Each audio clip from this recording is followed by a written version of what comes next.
Krishna, Hare Krishna, Krishna Krishna, Hare Hare, Hare Rama,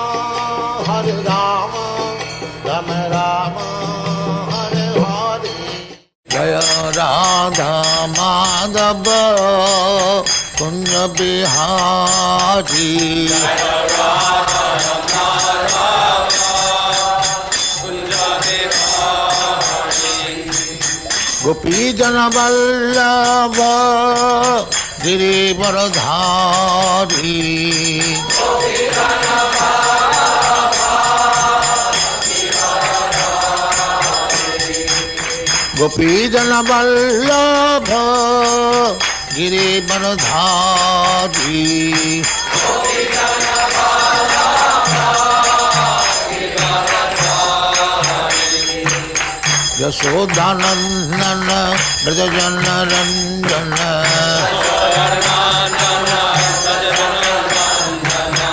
Yasodhanandana Brajajana Ranjana.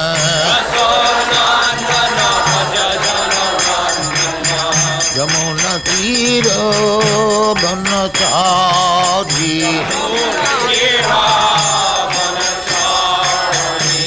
Yamuna Tira Banachari.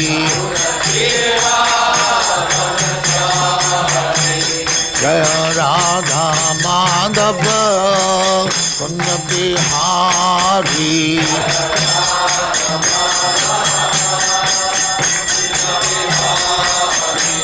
Jaya Radha Madhava Kunja Bihari.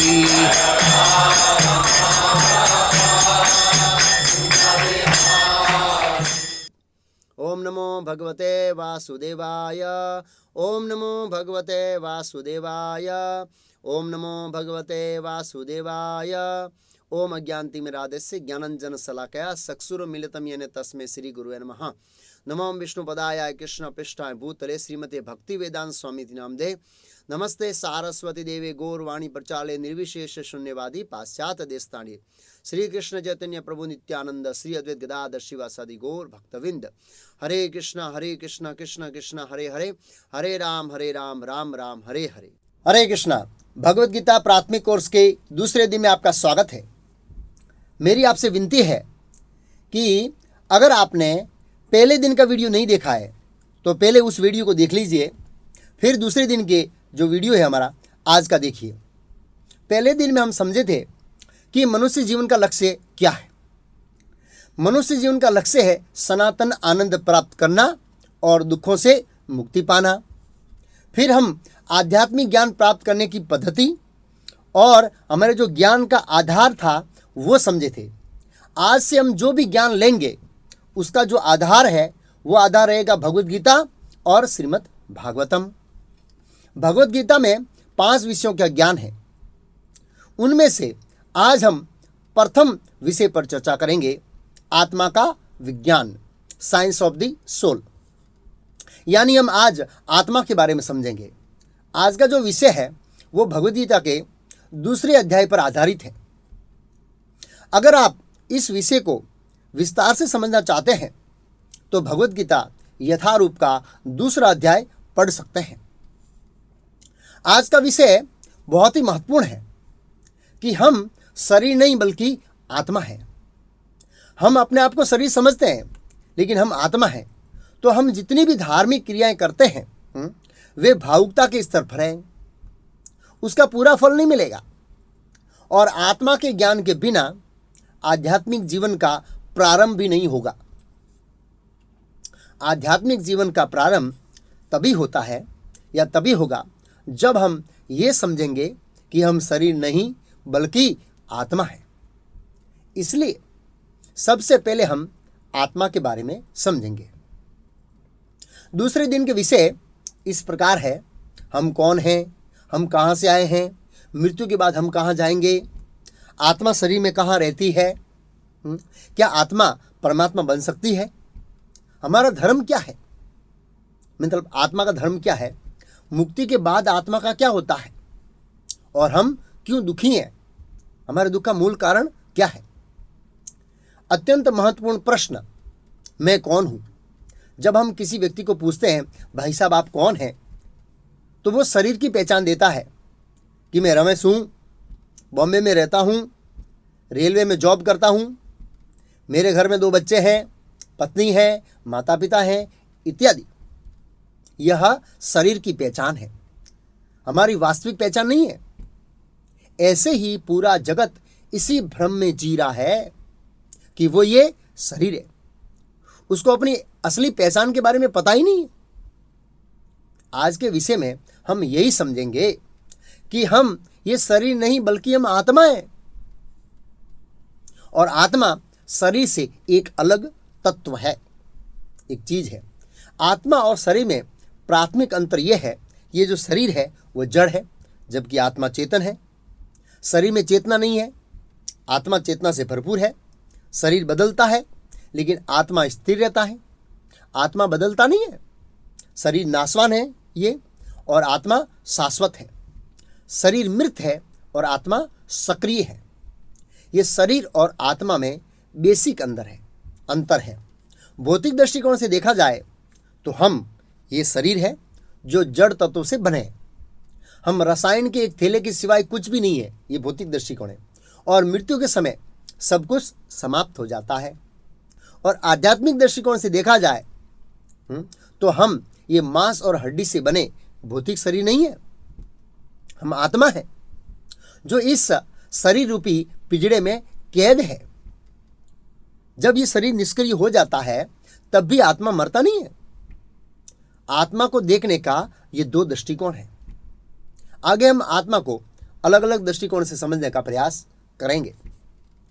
अब है, क्या driver के बिना गाड़ी चल सकती है? अब हम गाड़ी और ड्राइवर के उदाहरण से समझेंगे कि हम कौन हैं। जैसे किसी बच्चे को एक गाड़ी का खिलौना लाकर दे दो तो वो बच्चा चाबी भरेगा और गाड़ी अपने आप चलेगी।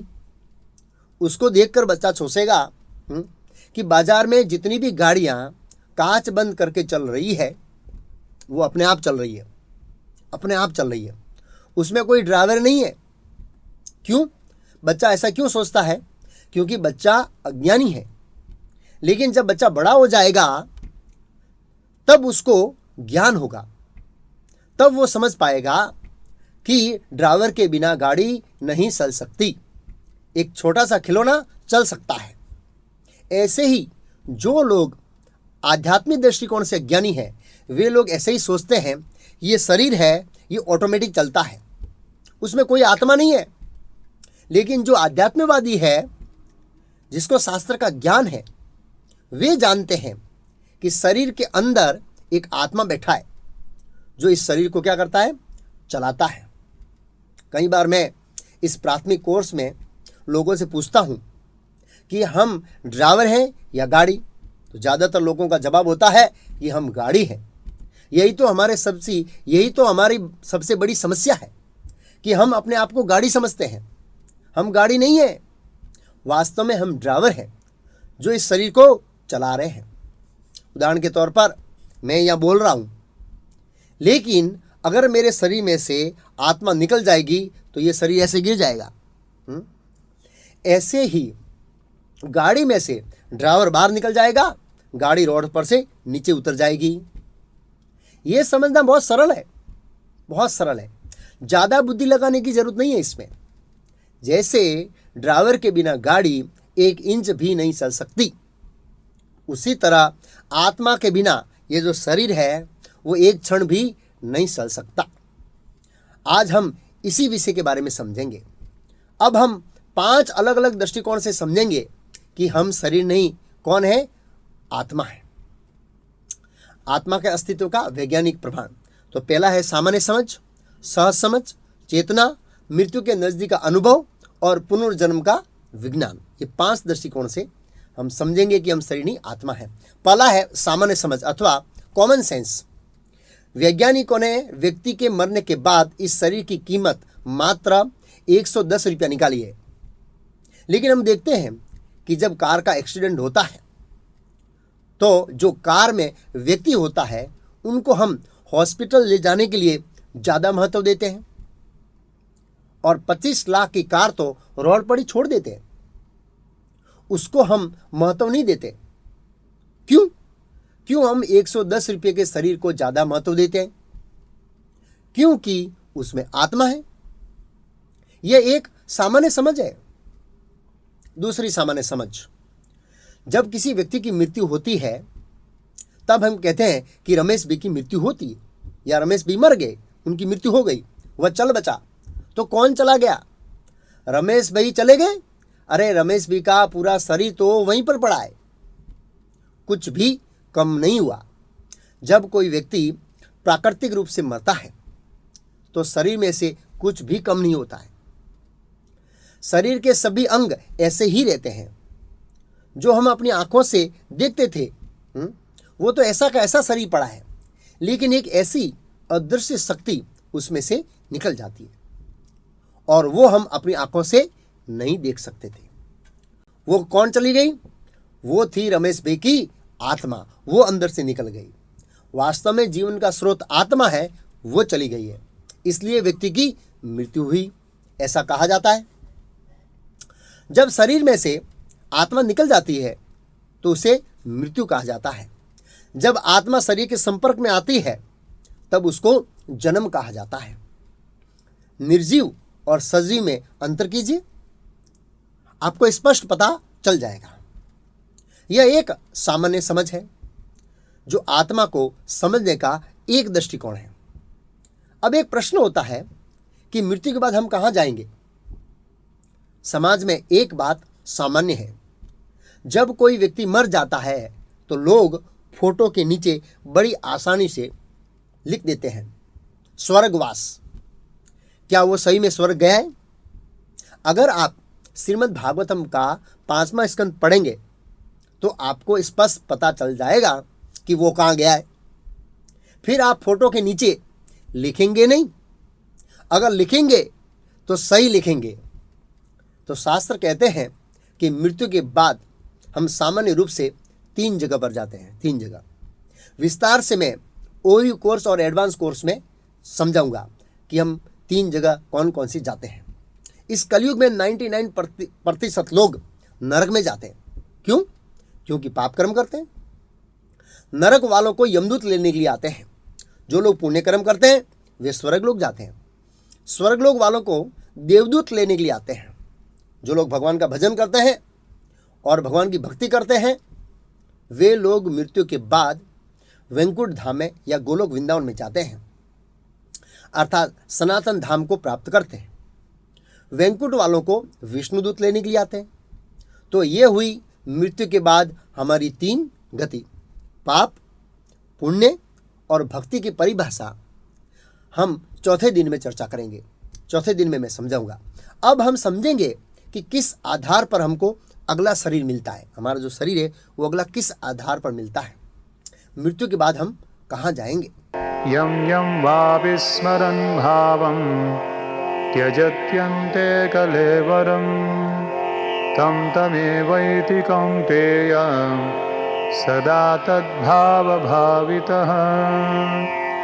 हे कुंती पुत्र, शरीर त्यागते समय मनुष्य जिस जिस भाव का स्मरण करता है वह उस भाव को निश्चित रूप से प्राप्त होता है। इस श्लोक में भगवान कृष्ण बताते हैं कि मृत्यु के समय यम यम वापि स्मरण भावम, हमारी जैसी चेतना होती है, जैसा भाव होता है, उसके आधार पर हमें अलग अलग शरीर मिलता है। उदाहरण के रूप से अगर कोई व्यक्ति मृत्यु के समय स्त्री का स्मरण करता करता शरीर त्याग करता है तो उसको अगला शरीर स्त्री का मिलेगा। अगर कोई व्यक्ति मृत्यु के समय कुत्ते का स्मरण करता करता इस शरीर का त्याग करता है तो अगला शरीर उसको कुत्ते का मिलेगा। श्रीमद् भागवतम में ऐसी कई कथाएं हैं। उनमें से 5वें स्कंद में भरत महाराज की कथा आती है कि मृत्यु के समय भरत महाराज ने हिरण का स्मरण किया था, इसलिए दूसरे जन्म में भरत महाराज को हिरण का शरीर मिल गया। तो सारांश यह है कि मृत्यु के समय जैसी जैसी हमारी चेतना होगी वैसा ही शरीर मिलेगा। किसी व्यक्ति के मन में प्रश्न हो सकता है कि किस आधार पर हमको नया शरीर मिलता है। तो दो आधार पर हमको नया शरीर मिलता है। एक, मरते समय मन में इच्छा, और दूसरा हमारा कर्म। अगर हमारा कर्म अच्छा है तो हमको हमारे इच्छा के अनुरूप शरीर मिलेगा। अगर हमारा कर्म अच्छा नहीं है तो बहुत ही बेकार शरीर मिलेगा। फिर आत्मा को समझने की अगली समझ है सहज समझ। सहज समझ यानी मैं और मेरा, ये सिद्धांत, मेरा शरीर, मेरी आंखें, मेरा मुंह, मेरा चश्मा, मेरा पैर, मेरी नाक, मेरा पेट, मेरा हाथ, मेरा कोट। आत्मा को समझने के लिए ये एक अलग दृष्टिकोण है। यहाँ पर मैं और मेरा, इन दो शब्दों को भेद समझेंगे। कई बार हम कहते हैं कि मेरा सिर दर्द हो रहा है, अर्थात वो मेरे से अलग है। मैं कहता हूँ ये मेरी जप माला है, ये मेरी घड़ी है, ये मेरा कुर्ता है। तो मैं और मेरा, ये दो चीज़ अलग हो गई। जैसे हम कहते हैं आज तो पूरे शरीर में दर्द हो रहा है, आज तो मेरे पूरे शरीर में दर्द हो रहा है। तो पूरे शरीर को एक साइड में रख दीजिए और पीछे क्या रहेगा? मैं। वो मैं शब्द आत्मा के संबंधित है, वो आत्मा को नक्की करता है। तो वो हम लोग हैं, मैं और मेरा। ये बिल्कुल सही समझ है, बहुत ही आसान समझ है। हम ऐसा कभी नहीं कहते हैं कि मैं शरीर दर्द हो रहा हूँ, मैं हाथ दर्द हो रहा हूँ। अगर हम थोड़ी बुद्धि लगाएंगे तो हम समझ जाएंगे कि हम शरीर नहीं बल्कि कौन है? आत्मा है। अब हम चेतना के माध्यम से एक अलग दृष्टिकोण से आत्मा को समझेंगे। चेतना का दृष्टिकोण, जैसे इधर बताया है कि सूर्य गर्मी और प्रकाश फैलाता है, वैसे ही आत्मा समग्र शरीर में पैर की उंगलियों से लेकर सिर तक चेतना फैलाता है। यहां पर सूर्य का उदाहरण दिया है। सूर्य धूप और प्रकाश फैलाता है, ऐसे ही इस शरीर में जो आत्मा है वो चेतना फैलाती है। जैसे ये हाथ हिलता है, क्यों? मैं यहां बैठा हूं क्योंकि मेरे अंदर ये आत्मा है। जैसे आत्मा निकल जाएगी ये शरीर गिर जाएगा, हाथ नहीं हिलेगा। जब व्यक्ति मर जाता है तो शरीर में से केमिकल्स तो सेम रहते हैं, फिर भी उसमें महसूस करने की शक्ति नहीं रहती है, विचार शक्ति नहीं रहती है, इच्छा शक्ति नहीं रहती है, हलन चलन भी नहीं रहती है, चेतना नहीं रहती है, क्योंकि उसमें से आत्मा निकल जाती है। आत्मा निकल जाती है। तो यहाँ पर दो शरीर है, एक चेतना वाला और दूसरा बिना चेतना वाला। ये चेतना वाला व्यक्ति हंस रहा है, क्यों? क्योंकि उसके अंदर चेतना है, अर्थात उसके अंदर आत्मा है। और ये मृत व्यक्ति क्यों नहीं हंसता है? क्योंकि उसके अंदर आत्मा अथवा चेतना नहीं है। आपने कभी मुर्दे को हंसते हुए देखा है? नहीं देखा है। मुर्दा नहीं हंसता है, और कभी हंस गया तो लोग भूत भूत भूत भूत भूत समझकर भाग जाएंगे। तो हंसी किसके अंदर है? ये हंसी है, ये आत्मा के अंदर है, पर इस शरीर के माध्यम से व्यक्त होती है। सुनता कौन है? मुर्दा या चेतना वाला व्यक्ति? चेतना वाला व्यक्ति। तो आत्मा सुनता है। अगर मुर्दा सुनता होता तो जब कोई व्यक्ति मर जाता तो उसके परिवार वाले रोने लग जाते। फिर तो वो बोलता मुर्दा, अरे भाई आप लोग मत रोइए, मैं मर गया हूं। मृत व्यक्ति के अंदर भावना भी नहीं होती है। उदाहरण रूप से किसी जीवंत व्यक्ति को जलाएंगे आप तो आवाज लगाएगा, अरे यार मुझे मत जलाओ, मुझे पीड़ा हो रही है। लेकिन किसी मुर्दे व्यक्ति को जलाएंगे तो आवाज नहीं करेगा, क्योंकि उसके अंदर आत्मा नहीं होती है। आत्मा नहीं होती है। तो देखना, सूंघना, सुनना, बोलना, अनुभव करना, ये सब चेतना के लक्षण हैं और शरीर के माध्यम से व्यक्त होते हैं। ये जड़ शरीर के लक्षण नहीं है। जैसे ये कैमरा है, मैं उसमें बोल रहा हूं तो उसमें आवाज आती है, नहीं बोलता हूं तो आवाज नहीं आएगी। ये बहुत ही सरल और सामान्य समझ है। अब हम आत्मा को एक और अलग दृष्टिकोण से समझेंगे, चेतना का एक अलग दृष्टिकोण। अब हम चेतन और जड़ में अंतर समझेंगे, पर दो चीज है, चेतन और जड़। चेतन का अर्थ है विचार, इच्छा या महसूस करना। जड़ वस्तु के अंदर विचार शक्ति नहीं होती है और महसूस करने की शक्ति भी नहीं होती है। उदाहरण के रूप से यहाँ पर एक मशीन है जो ये देख रही है कि सूर्य अस्त हो रहा है, लेकिन वो मशीन महसूस नहीं कर रही है या महसूस नहीं कर सकती। दूसरी तरफ जो चेतन है उसके अंदर विचार, इच्छा और महसूस करने की शक्ति है। उदाहरण के रूप से यहाँ पर एक व्यक्ति को एक फूल मिला है तो वो सोचता है ये फूल मेरी प्रेमिका को दूंगा तो वो खुश होगी। ऐसा वो व्यक्ति महसूस कर रहा है। क्यों? क्योंकि उसके अंदर आत्मा है, चेतना है। लेकिन मशीन ऐसा महसूस नहीं कर सकती। तो ये सब चेतन आत्मा के गुण हैं। चेतना का अर्थ है विचार, इच्छा और महसूस करना। अब एक प्रश्न होता है कि चेतना कहाँ से आती है, उसका चेतना का स्रोत क्या है। तो ये चेतना आत्मा से आती है। उसको समझने के लिए यहाँ पर दो उदाहरण हैं। पहला उदाहरण है सूर्य किरण। सूर्य किरण सूर्य से आती है और सूर्य किरण का स्रोत है वो सूर्य देव है। ऐसे ही चेतना आत्मा से आती है और आत्मा चेतना का स्रोत है। दूसरा उदाहरण है बिजली के प्रकाश का। प्रकाश बल्ब से आता है और बल्ब प्रकाश का सोर्स है, स्रोत है। ऐसे ही चेतना आत्मा से आती है और चेतना का जो स्रोत है वो आत्मा है। इसमें एक और सिद्धांत क्लियर होता है इस स्लाइड में कि सूर्य किरण और प्रकाश, इन दोनों का स्रोत सूर्य और बल्ब दोनों साकार है।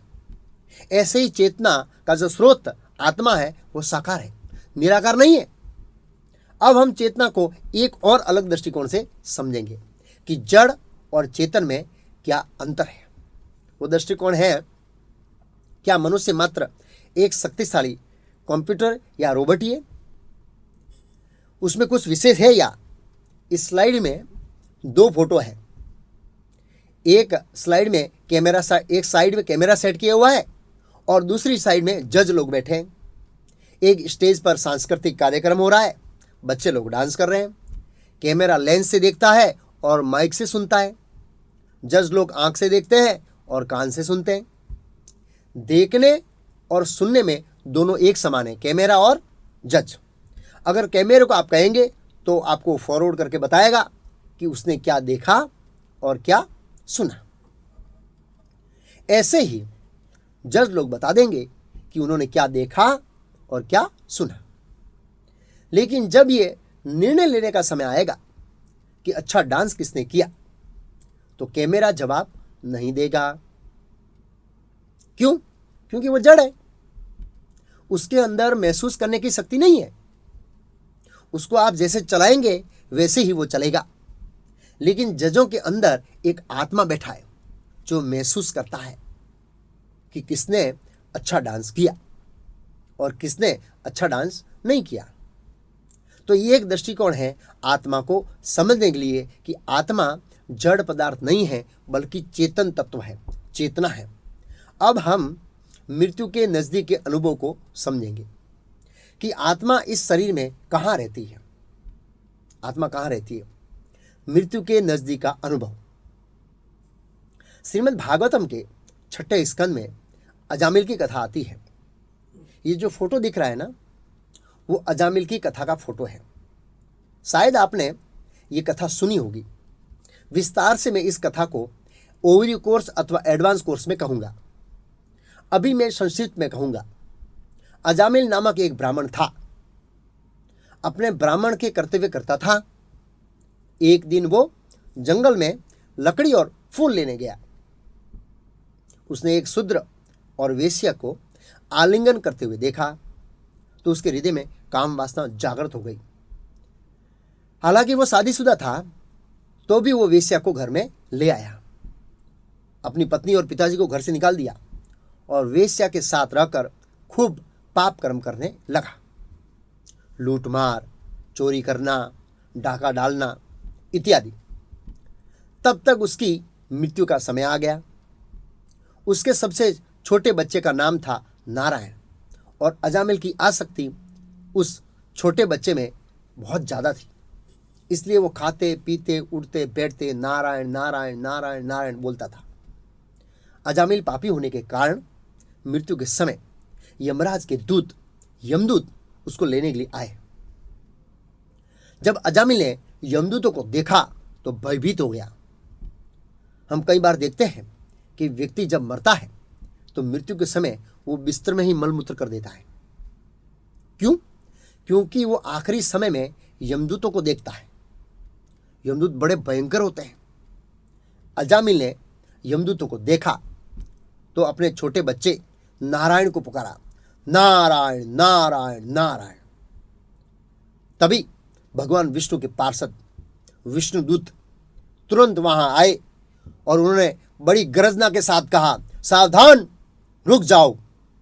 श्रीमद् भागवत में लिखा है कि जिस समय विष्णुदूत आए उस समय यमदूत अजामिल के हृदय प्रदेश में से आत्मा को निकालकर मृत्यु के पास में बांध रहे थे। इस प्रसंग से यह साबित होता है कि आत्मा हृदय प्रदेश में रहता है। और फिर विष्णुदूतों ने यम के पास को काट दिया और अजामिल को मुक्त करवा दिया। उसके बाद विष्णुदूतों और यमदूतों में क्या संवाद हुआ और अजामिल का क्या हुआ, वो सब हम ओवरव्यू कोर्स और एडवांस कोर्स में समझेंगे। इस कथा से एक सिद्धांत क्लियर होता है, एक बोध मिलता है। सिद्धांत ये क्लियर होता है कि आत्मा हृदय प्रदेश में रहती है और बोध ये मिलता है कि भगवान विष्णु कितने दयालु हैं। हालांकि अजामिल ने अपने बच्चे नारायण को पुकारा था, फिर भी भगवान इतने दयालु है कि उन्होंने अपने पार्षद विष्णुदूतों को भेजा, क्योंकि मूल रूप में यह नारायण नाम भगवान विष्णु का है। इसलिए पहले जमाने के बच्चों के नाम भगवान के नाम पर रखते थे, ताकि मृत्यु के समय भूल से पुकारेंगे तो अजामिल की तरह हमको भगवान बचाने के लिए आएंगे। लेकिन वो रास्ता भी हमने बंद कर दिया। आजकल हम अपने बच्चों के नाम जो है चूची मूची रुचि ऐसे क्रिश्चियन जैसे नाम रखते हैं, तो फिर भगवान हमको कैसे बचाएंगे? अभी किसी को प्रश्न हो सकता है, अगर आत्मा हृदय प्रदेश में रहती है तो जब हार्ट ऑपरेशन, हृदय का ऑपरेशन होता है तो आत्मा कहाँ जाती है? वह आत्मा कोई ऐसी गोली लखोटी थोड़ी है, एक चिमटे में ऐसे पकड़ लिया और ग्लास में रख दिया, बैठ इधर, और फिर हृदय का ऑपरेशन करने के बाद वापस हार्ट में डाल दिया। आत्मा ऐसी सूक्ष्म हाथ में आने वाली चीज़ नहीं है, बहुत सूक्ष्म चीज़ है। वास्तव में आत्मा एक आध्यात्मिक और बहुत ही सूक्ष्म तत्व है। वैज्ञानिक लोगों ने भी आत्मा को फोटो लेने का प्रयास किया, लेकिन सफल नहीं हुए। जब व्यक्ति मरने की तैयारी में होता है तो उसको कांच की पेटी में वैज्ञानिकों ने एक बार बंद कर दिया अच्छी तरह से, उसमें से हवा भी नहीं निकल सकती थी, इतना उसको पैक कर दिया। लेकिन जब आत्मा निकली तो पेटी टूट गई, लेकिन फोटो नहीं आया, क्योंकि आत्मा आध्यात्मिक शक्ति है और साथ साथ ही बहुत सूक्ष्म तत्व है। वो कैमरे में उसका फोटो आने वाला नहीं है। तो हम चर्चा कर रहे थे कि जब हृदय का ऑपरेशन करते हैं तो आत्मा कहाँ जाती है। जैसे कई बार हम देखते हैं कि गाड़ी का इंजन अच्छा होता है, लेकिन ड्राइवर की जो सीट है वो खराब हो जाती है, तो ड्राइवर क्या करेगा?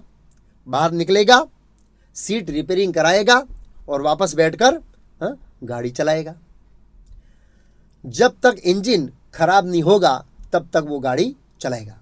जब इंजन खराब हो जाता है तब गाड़ी बहुत ही परेशान करती है, बहुत ही खर्चा करवाती है, बहुत सारा मेंटेनेंस आता है। तब हम उसको क्या करते हैं? बेच देते हैं और नई गाड़ी ले लेते हैं।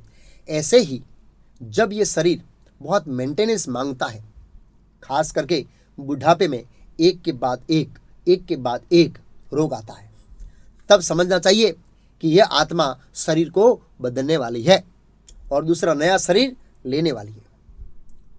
अब हम मेडिकल साइंस के दृष्टिकोण से आत्मा को समझने का प्रयास करेंगे।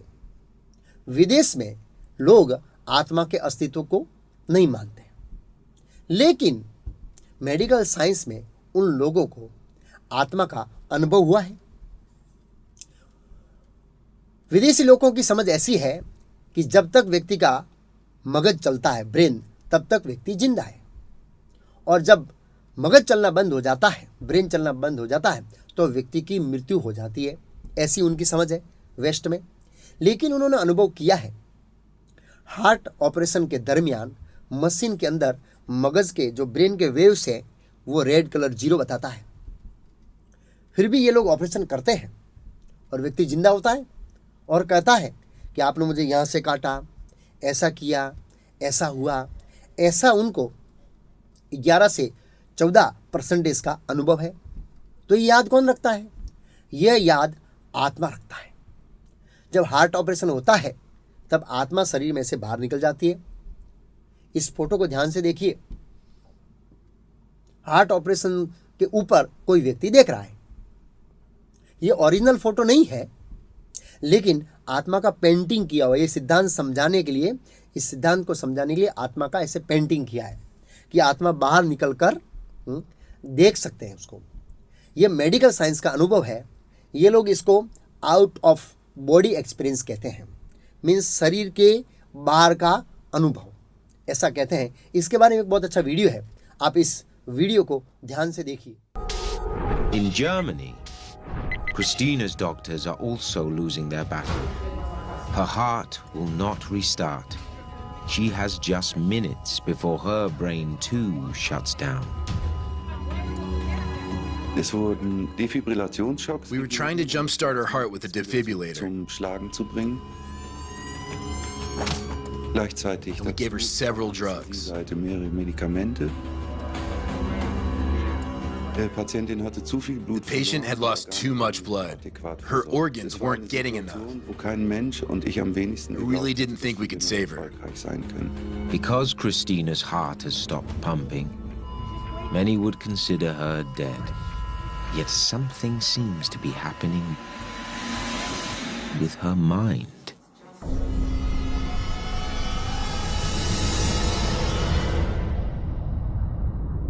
Das nächste, was ich wieder weiß, ist, ja, dass ich wohl unter der Decke... Next thing I know, I was hovering underneath the ceiling of the room. I could see down on myself laying on the operating table. And I saw the surgeons and heard them talking to each other. The scenario was pretty hectic. I realized that this was about life or death. To help understand near-death experiences, some researchers focus on the content of these episodes. A common element that occurs early in near-death experiences is what's called an out-of-body experience. At that time, the person seems to be able to see and hear things going on, but up from the vantage point above their body. इस out of body experience पर बहुत सारी पुस्तकें उपलब्ध हैं।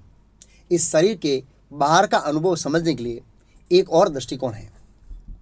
श्रीमद् भागवतम के 11वें स्कंद में भगवान श्री कृष्ण उद्धव जी को 3 प्रकार की निद्रा के माध्यम से ये जो आउट ऑफ बॉडी एक्सपीरियंस है उसका सिद्धांत समझाते हैं।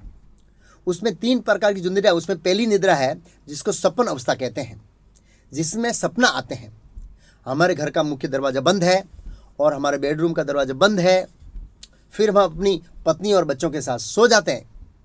हमको रात में सपना आता है कि एक शेर हमारे पीछे पड़ा है और हम आगे दौड़ रहे हैं। स्वप्न 2 मिनट आया और पूरा हो गया। सुबह हम जब उठते हैं तो अपनी पत्नी और बच्चों को बताते हैं कि कल रात में बहुत बुरा सपना आया था। सुबह तक, मेरा प्रश्न है, सुबह तक इस सपनों को किसने याद रखा? आप तो रात भर निद्रा में सो रहे थे, आपकी आंखें बंद थी, आंखों ने तो वो दृश्य देखा नहीं, तो उसको याद किसने रखा? आत्मा ने याद रखा। कैसे? मन, बुद्धि और अहंकार से जो सूक्ष्म शरीर बना है, वो शरीर रात में इस शरीर को छोड़कर कुछ समय के लिए बाहर निकल जाता है और वो ये सपने देखता है। तो प्रश्न हो सकता है कि शरीर की मृत्यु नहीं होगी? नहीं, आत्मा और सूक्ष्म शरीर का जो कनेक्शन है वो स्थूल शरीर के साथ रहता है। जैसे आपने देखा होगा कई बार चिपकली की जो पूंछ है वो कट जाती है, तो भी 5 मिनट तक वो पूंछ क्या करती है? वो हिलती है, क्योंकि उसका संबंध उस शरीर के साथ रहता है। चाहे वो अलग हो गई हो, लेकिन आत्मा का प्रभाव उस शरीर के साथ रहता है। ऐसे ही थोड़े क्षण के लिए जब आत्मा ये सपन देखता है, सपना चलता है, तब तक आत्मा बाहर रहती है और फिर शरीर के साथ फिर भी संबंध रहता है उसका। इसलिए शरीर की सांस चलती रहती है, उसकी श्वास। लेकिन जब उसकी आयु पूरी हो जाती है तब आत्मा पूर्ण रूप से बाहर निकल जाती है और शरीर की मृत्यु हो जाती है। बाकी जो 2 प्रकार की निद्रा है उसकी चर्चा हम ओरियो कोर्स में करेंगे। अब हम पुनर्जन्म के दृष्टिकोण से आत्मा को समझेंगे। पुनर्जन्म को हम 3 दृष्टिकोण से समझेंगे, 3 एंगल से। पहला दृष्टिकोण है तर्क का दृष्टिकोण, दूसरा दृष्टिकोण वैज्ञानिक दृष्टिकोण और तीसरा दृष्टिकोण शास्त्र के दृष्टिकोण से। पुनर्जन्म के बारे में समाज में एक सामान्य तर्क है। हम समाज में और मनुष्य में बहुत सारी विविधताएं देखते हैं। कोई सुंदर है तो कोई कुरूप है, किसी की आंख नहीं है तो किसी का पैर नहीं है, किसी का हाथ नहीं है तो किसी का कान नहीं है। तो ये सब व्यक्ति को किसके आधार पर मिलता है? स्वाभाविक है, पिछले जन्म के आधार पर। सीधी सी बात है। दूसरा उदाहरण है, हम कई बार कोई व्यक्ति को बहुत ही दुख भोगते हुए या दुख भुगतते हुए देखते हैं तो हमारे मुंह से अंदर से तुरंत स्वाभाविक रूप से ये शब्द निकल जाते हैं, क्या? अरे रे रे रे बेचारा पिछले जन्मों के कर्मों का फल भोग रहा है। ये शब्द स्वाभाविक रूप से निकल जाता है। फिर है वैज्ञानिक दृष्टिकोण से पुनर्जन्म को समझे तो हम देखते हैं कि बड़े बड़े वैज्ञानिकों ने पुनर्जन्म को स्वीकार किया है, जैसे Socrates, Ralph Waldo, Emerson, Pythagoras, Plato इत्यादि। फिर बहुत सारे तत्वचिंतक, प्रोफेसर्स, डॉक्टर, ऐसे कई समाज के वर्गों ने पुनर्जन्म को स्वीकार किया है। और ये देखिए, पुनर्जन्म के ऊपर बहुत सारी पुस्तकें और अनुभव उपलब्ध है। लगभग सभी धार्मिक पंथ पुनर्जन्म को स्वीकार करते हैं। अब शास्त्र के दृष्टिकोण से पुनर्जन्म को देखें तो उसमें तो कोई संशय है ही नहीं, क्योंकि भगवद गीता जो सभी शास्त्रों में सर्वश्रेष्ठ है उसमें पुनर्जन्म के कई प्रमाण हैं। दूसरे शास्त्रों में पुनर्जन्म की कई कथाएं। श्रीमद् भागवत में 2 प्रसिद्ध कथाएं। पहली कथा है जड़ भरत की, जिसको अपना 2 जन्म याद था। दूसरी कथा है चित्रकेतु महाराज की, जिसने अपनी माता और पिता को पुनर्जन्म का ज्ञान दिया था। तीसरी कथा महाभारत में प्रसिद्ध है। धृतराष्ट्र महाराज को अपने 50 जन्म याद थे। तो शास्त्रों में ऐसी कई कथाएं हैं जिसको हम ओवरव्यू कोर्स और एडवांस कोर्स में विस्तार से समझेंगे। सारांश यह है कि सामान्य तर्क के दृष्टिकोण से, वैज्ञानिकों के दृष्टिकोण से और शास्त्रों के दृष्टिकोण से देखें तो यह साबित होता है कि पुनर्जन्म है। और पुनर्जन्म के बारे में इस्कॉन की एक पुस्तक है, पुनर्जन्म का विज्ञान। वो पुस्तक आप पढ़ सकते हैं अगर ज़्यादा जानना चाहते हैं तो। अब हम जीवन और मृत्यु के दृष्टिकोण से आत्मा को समझेंगे और ये भी समझेंगे कि ये शरीर जो है ये कैसे कार्य कर रहा है, कैसे काम करता है। जीवन और मृत्यु की स्पष्ट समझ। ये जो शरीर दिख रहा है इसमें कुल 3 शरीर है। पहला शरीर है जिसको स्थूल शरीर कहते हैं, दूसरा शरीर है सूक्ष्म शरीर है और तीसरा शरीर है आत्मा का शरीर है। अब हम एक भौतिक उदाहरण से समझेंगे कि ये तीनों शरीर आपस में कैसे काम करते हैं। आपस में कैसे काम करते हैं, जैसे एक लैपटॉप है तो लैपटॉप में 3 चीज़ होती है। एक होता है हार्डवेयर, जो बाहर से दिखाई देता है। हार्डवेयर की तुलना इस शरीर के हड्डियों से की गई है जो हम देखते हैं। दूसरा है सॉफ्टवेयर, जो लैपटॉप का प्रोग्रामिंग करता है, जैसे XP, विंडोज 7, विंडोज 8 इत्यादि। जब तक हम सॉफ्टवेयर इंस्टॉल नहीं करते हैं तब तक लैपटॉप कार्य नहीं करेगा। ऐसे ही सॉफ्टवेयर की तुलना सूक्ष्म शरीर से की गई है, जो मन, बुद्धि और अहंकार से बना है। वो हमारे शरीर में प्रोग्रामिंग करता है। तो लैपटॉप में अब सॉफ्टवेयर इंस्टॉल हो गया और हार्डवेयर भी है, लेकिन जब तक करंट नहीं आता है तब तक वो कंप्यूटर नहीं चल सकता। ऐसे ही ये शरीर टोटल 3 शरीरों से बना है। प्रथम शरीर है स्थूल शरीर, जो पृथ्वी, जल, अग्नि, वायु, आकाश, मन, बुद्धि, अहंकार से बना है।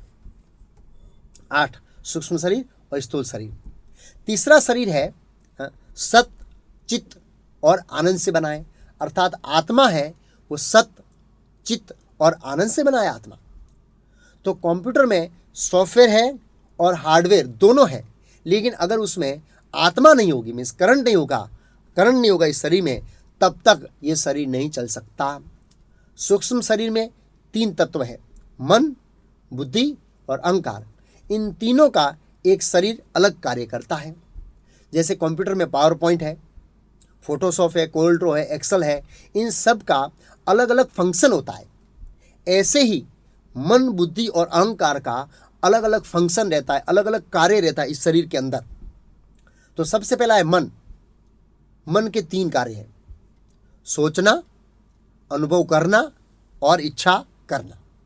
उदाहरण के तौर पर अगर हमारी नज़र कोई मिठाई की दुकान पर पड़ती है तो दुकान के ऊपर बोर्ड लगा रहता है, उसमें बहुत सारे मिठाइयों के फोटो रहते हैं, रसगुल्ला, गुलाब जामुन, काजू कतरी, सोन पापड़ी इत्यादि।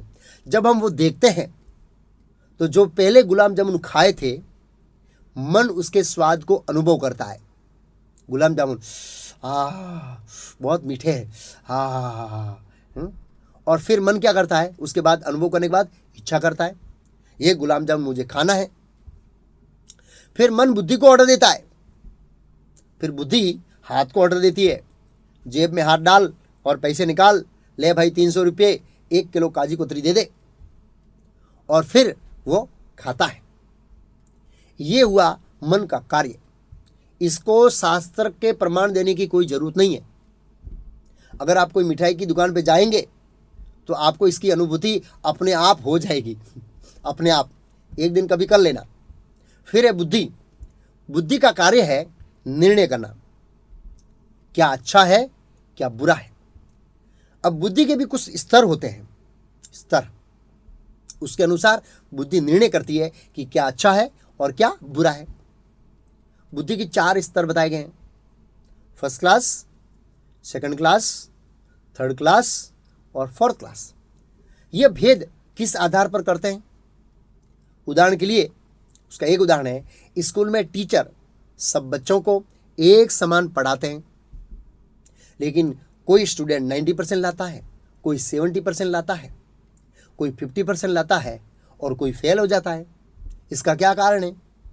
टीचर ने तो सब बच्चों को एक समान पढ़ाया, तो परिणाम अलग अलग क्यों?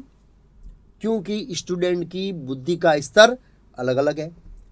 जो फर्स्ट क्लास लाया, जो फर्स्ट क्लास है वो 90% लाया, सेकंड क्लास वाला 70% लाया, और थर्ड क्लास वाला 50% लाया, और फोर्थ क्लास वाला फेल हो गया। अब हम कैसे जान सकते हैं कि कौन बुद्धि के किस स्तर पर है? उसको परिभाषित कैसे करें? तो शास्त्र और आचार्य कहते हैं, जो केवल सुनने से समझ जाता है वो फर्स्ट क्लास बुद्धि वाला है, खाली सुनने से। उदाहरण के रूप से पहले के जमाने में राजा लोग अनाउंस करते थे कि चोरी मत करो, चोरी मत करो, अगर चोरी करेंगे तो सजा मिलेगी। तो फर्स्ट क्लास बुद्धि वाला सुनकर समझ जाएगा, और सुनने प्लस देखने से जो समझ जाता है वो सेकंड क्लास बुद्धि वाला है। सेकंड क्लास बुद्धि वाला सुनकर नहीं समझेगा, इसलिए पहले के जमाने में राजा लोग चोर को पकड़कर रोड के बीचों बीच पेड़ के नीचे लटका कर मारते थे, सजा देते थे, ताकि दूसरे लोग देखकर समझ सकें। इसलिए सेकंड क्लास बुद्धि वाला देखकर समझता है। जो सुनने से नहीं, जो देखने से नहीं, परंतु अनुभव करके समझ जाता है, वो थर्ड क्लास बुद्धि वाला व्यक्ति है। जो थर्ड क्लास बुद्धि वाला व्यक्ति है वो देखने से नहीं समझेगा, वो क्या करेगा? चोरी करेगा और देखेगा, फिर चोरी करेगा और जेल जाएगा, डंडे खाएगा। साहब बहुत लग रहा है, बहुत लग रहा है, बहुत दर्द हो रहा है, प्लीज़ प्लीज़ साहब मुझे मत मारिए। मैं फिर से जीवन में कभी भी चोरी नहीं करूंगा। जो मार खाने के बाद समझता है वो थर्ड क्लास बुद्धि वाला व्यक्ति है। जो सुनने से, देखने से और अनुभव करने से भी नहीं समझता है वो फोर्थ क्लास वाला है। फोर्थ क्लास वाला सुनेगा, देखेगा, चोरी करेगा, डंडा खाएगा, फिर से वापस चोरी, जेल से बाहर निकलेगा, फिर से वापस चोरी करेगा, फिर जेल जाएगा, लेकिन नहीं समझेगा, वो नहीं समझेगा। तो ये बुद्धि के 4 स्तर हैं। कलयुग में फर्स्ट क्लास और सेकंड क्लास बुद्धि वाले बहुत ही कम हैं। फर्स्ट क्लास और सेकंड क्लास बुद्धि वाले सुनने और देखने से समझ जाते हैं कि सब लोग मर रहे हैं, मैं भी मरूंगा, तो वे जागृत हो जाते हैं, जागृत हो जाते हैं। लेकिन थर्ड क्लास बुद्धि और फोर्थ क्लास बुद्धि वाले बिल्कुल नहीं समझते हैं। हम थर्ड क्लास बुद्धि वाले और फोर्थ क्लास बुद्धि वाले की श्रेणी में आते हैं। हम लोग क्या समझते हैं? हम लोग मंद बुद्धि वाले हैं, हमारी बुद्धि तमोगुणी है, क्योंकि हम भैंस का दूध पीते। भैंस का दूध पीकर हमारी बुद्धि भैंस जैसी हो गई है। बाय नेचर भैंस तमोगुणी होती है, इसलिए हमारी बुद्धि तमोगुणी हो गई है। कैसे भैंस तमोगुणी है? आपने देखा होगा कि गांव की गंदी गटर होती है, उसमें जो तालाब बनता है, भैंस उसके अंदर जाएगी और ऐसे तैरेगी, ऐसे तैरेगी, ऐसे उसको बड़ा आनंद आएगा। लेकिन गाय बारिश के मौसम में रास्ते पर आ जाएगी, क्योंकि उसको गंदगी बिल्कुल पसंद नहीं है। वो सतुगुणी है गाय। हम क्या करते हैं? अपने बच्चों को कहते हैं कि बेटा परीक्षा में 90% लाना। अब वो कहां से 90% लाएगा? हम लोग रोज आधा लीटर भैंस का दूध उसकी खोपड़ी में डालते हैं, बुद्धि में डालते हैं, जिसके कारण उसकी बुद्धि तमोगुणी हो जाती है। इसलिए ट्यूशन क्लास करना पड़ता है। तो बुद्धि के 4 स्तर होने के कारण वैदिक संस्कृति में ब्राह्मण और क्षत्रिय को अलग अलग पढ़ाते थे, वैश्य तथा शूद्र को अलग पढ़ाते थे, क्योंकि उनकी बुद्धि का स्तर अलग है। लेकिन हमारी सरकार बेचारे सब बच्चों को एक साथ में पढ़ाती है, इसलिए फोर्थ क्लास वाले हमेशा फेल होते ही रहते हैं। वो तो कभी पास होंगे ही नहीं, क्योंकि जो शिक्षण का स्तर है वो उनको भारी पड़ता है। सारांश यह है कि बुद्धि का कार्य है निर्णय करना, लेकिन बुद्धि अपने स्तर से अच्छे बुरे का निर्णय करती है। और बुद्धि के 4 स्तर हैं, first class, second class, third class और फोर्थ क्लास। फिर है अहंकार। अहंकार का क्या कार्य है? हमको याद दिलाना। हम रोज रात को सो जाते हैं, हम अपने आप को भूल जाते हैं। सुबह में हमको कौन याद दिलाता है कि आप मनु भाई है, आपको बिजनेस करना है? अहंकार हमको याद दिलाता है। तो ये हुआ मन, बुद्धि और अहंकार का कार्य। फिर है आध्यात्मिक शरीर, जो सत्य, चित्त और आनंद से बना है। सत्य यानी शाश्वत, चित्त यानी ज्ञानमय, आनंद यानी आनंदमय। हम सब आनंद के पीछे भागते रहते हैं। क्यों? क्योंकि हम सब आनंद से बने हैं। आनंद में रहना हमारा कुदरती स्वभाव है, नेचुरल। दुर्भाग्य है कि अभी हम भौतिक जगत में जो दुखों से भरा हुआ है उसमें से आनंद ढूंढ रहे हैं। हम छाया के अंदर से आनंद ढूंढने का प्रयास कर रहे हैं, छाया में। इसलिए हम दुखी हैं। इस दूसरे दिन के अंत में हम समझेंगे कि हम कैसे सुखी हो सकते हैं। अब हम आत्मा के विशिष्ट लक्षणों को भगवत गीता के दूसरे अध्याय से समझेंगे। आत्मा के विशिष्ट लक्षण। तो आत्मा का पहला पॉइंट है, पहला लक्षण है कि आत्मा व्यक्तिगत है। भगवत गीता के दूसरे अध्याय के 12वें श्लोक में भगवान कृष्ण अर्जुन को समझाते हैं कि हम सब पहले, ये राजा, मैं, तू, सब पहले थे, अभी है और भविष्य में रहेंगे। आत्मा 3 काल में रहता है, भूत, वर्तमान और भविष्य। इस श्लोक के अनुसार हर आत्मा व्यक्तिगत है, इंडिविजुअल है। जीव की व्यक्तिगतता यानी इंडिविजुअलिटी कभी भी नाश नहीं होगी। फिर आत्मा अविनाशी है। भगवत गीता के दूसरे अध्याय के 23वें श्लोक में भगवान कृष्ण अर्जुन से कहते हैं, नैनम सिदंति शस्त्राणि, ब्रह्मास्त्र जैसे अस्त्र शस्त्र से आत्मा को काट नहीं सकते। नैनम दहति पावक, अग्नि से आत्मा को जला नहीं सकते, न चैन्यम क्लिंत्यापो, जल से आत्मा को भिगो नहीं सकते, न शोषयति मारुतः, हवा आत्मा को सुखा नहीं सकती। हे अर्जुन, तुम्हारे पास ऐसा कोई अस्त्र शस्त्र नहीं है जो आत्मा को मार सकता है, क्योंकि आत्मा अविनाशी है। अविनाशी आत्मा सनातन है।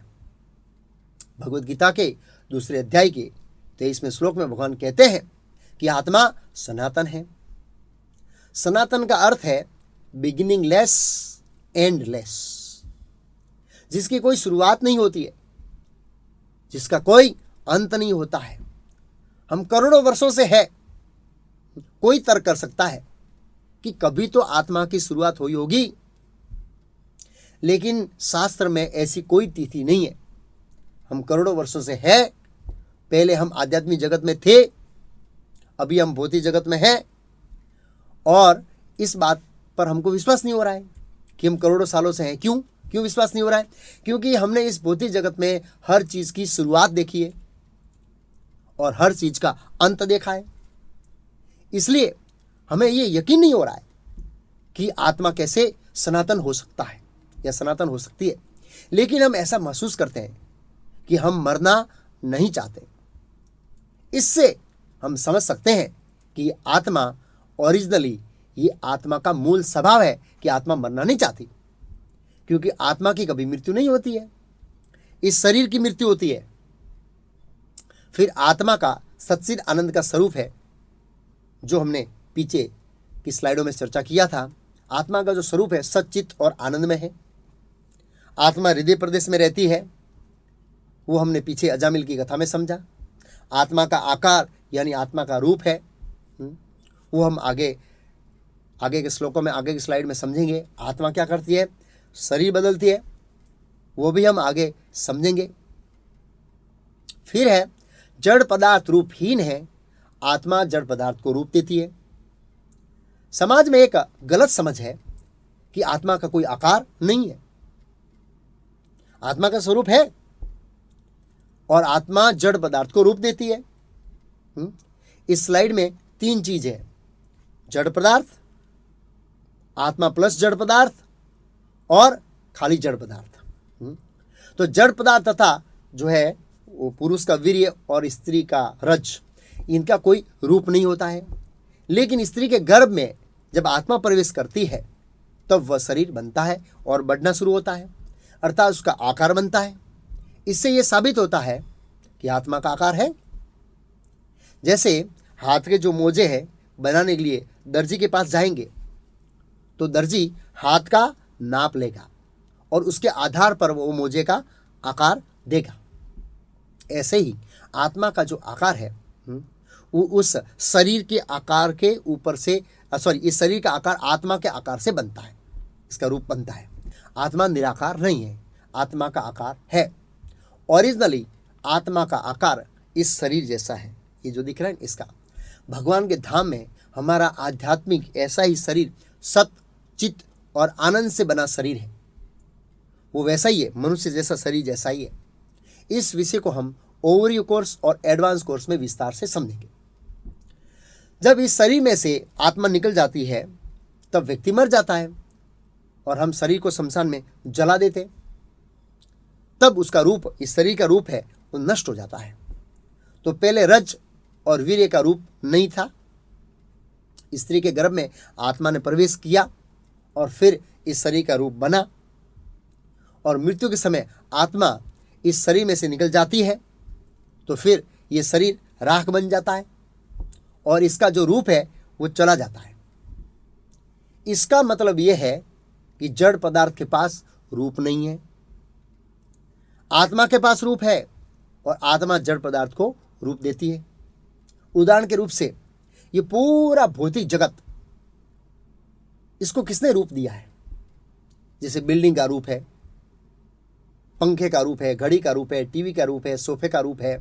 ये एक जीवंत व्यक्ति ने रूप दिया है, मृत व्यक्ति ने रूप नहीं दिया है, क्योंकि मृत व्यक्ति के पास रूप नहीं होता है। जब आपके पास रूप नहीं है तो आप दूसरों को रूप नहीं दे सकते। जैसे टंकी के अंदर पानी नहीं होता है तो नल में नहीं आएगा। ऐसे ही आत्मा के पास अपना रूप है और आत्मा विविध चीजों को रूप देती है। तो आत्मा का स्वरूप है और जड़ पदार्थ रूपहीन है। अब किसी व्यक्ति के मन में प्रश्न हो सकता है कि अगर आत्मा का ओरिजिनल रूप मनुष्य के आकार जैसा है तो क्या पशुओं में आत्मा का आकार पशु जैसा है? नहीं, सभी शरीरों में आत्मा का आकार एक जैसा होता है। जैसे tractor, tempo, car, truck, motorcycle का सबका ड्राइवर एक जैसा रहता है, लेकिन इन वाहन की स्पीड, आकार, आवाज एक जैसा नहीं होता है। ऐसे ही आत्मा जिस शरीर में होता है उस शरीर के अनुसार वो व्यवहार करेगा, क्योंकि उनको जो शरीर मिला है वो प्रकृति से बना हुआ है, इसलिए वो भौतिक प्रकृति का जो गुण है उनके अनुसार ही व्यवहार करेगा। ये जो बाह्य व्यवहार है ये आत्मा के गुण का व्यवहार नहीं है। अब हम समझेंगे कि आत्मा ये शरीर है वो कैसे बदलती है, शरीर परिवर्तन कैसे होता है। देहिनोऽस्मिन् यथा देहे कौमारं यौवनं जरा तथा देहांतर प्राप्तिर्धीरस्तत्र न मुह्यति। जिस प्रकार शरीरधारी आत्मा इस शरीर में बाल्यावस्था से तरुणावस्था में और फिर वृद्धावस्था में निरंतर अग्रसर होता रहता है, उसी प्रकार मृत्यु होने पर आत्मा दूसरे शरीर में चला जाता है। धीर व्यक्ति ऐसे परिवर्तन से मोह को प्राप्त नहीं होता। आत्मा ये शरीर बदलती है। इस श्लोक में भगवान श्री कृष्ण कहते हैं, पहले हम शिशु थे, फिर बालक हुए, फिर जवान हुए, फिर वृद्ध हुए, उसके बाद हम मर जाएंगे। फिर आत्मा दूसरे शरीर में प्रवेश करती है या प्रवेश करेगी। ऐसे ही आत्मा अनेक प्रकार के शरीरों में घूमती है। इसके बारे में एक वीडियो है, आप इस वीडियो को ध्यान से देखिए।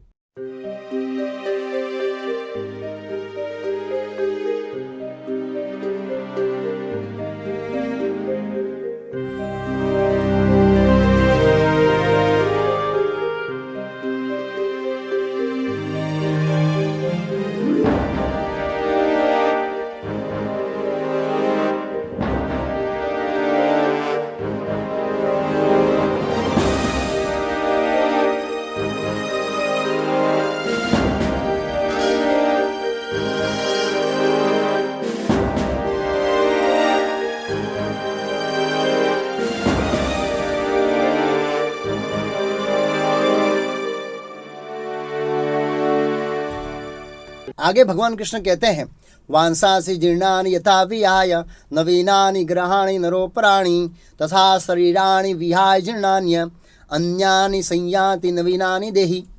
भगवान कहते हैं जैसे ये कपड़ा है वो फट जाता है, पुराना या जीर्ण हो जाता है, तब हम उसको निकाल देते हैं और नया कपड़ा पहनते हैं। ऐसे ही आत्मा पुराने और वृद्ध शरीर को छोड़ देती है और नया शरीर ग्रहण करती है। यह प्रक्रिया हमेशा चलती रहती है। तो आत्मा वस्त्र बदलती है। आत्मा की कभी भी मृत्यु नहीं होती है। जैसे हम वस्त्र बदलते हैं वैसे ही आत्मा वस्त्र बदलती है, लेकिन आत्मा में कोई परिवर्तन नहीं होता है, कोई परिवर्तन नहीं होता है। मुख्य रूप से इस शरीर में 4 परिवर्तन होता है। जो परिवर्तन होता है वो शरीर में होता है, वो 4: कुमारावस्था, युवावस्था, वृद्धावस्था और देहांतर यानी मृत्यु। इस शरीर में मुख्य रूप से ये 4 प्रकार के रूपांतर होते हैं।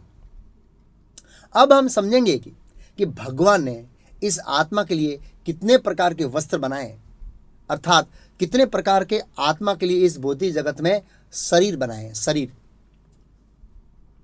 भौतिक जगत में 84 लाख योनियां हैं, 84 लाख, जिसका वर्णन पद्म पुराण में है। जलव जानव लक्षाणी स्थावरा लक्ष विसंति किरमयो रुद्र संख्या का पक्षिणः 10 लक्षणम 30 लक्षाणी पशवा चतुर्लक्षाणी मानुषाः। अर्थात जल में रहने वाली योनियां 9 लाख है और पौधे और वृक्षों की संख्या 20 लाख है।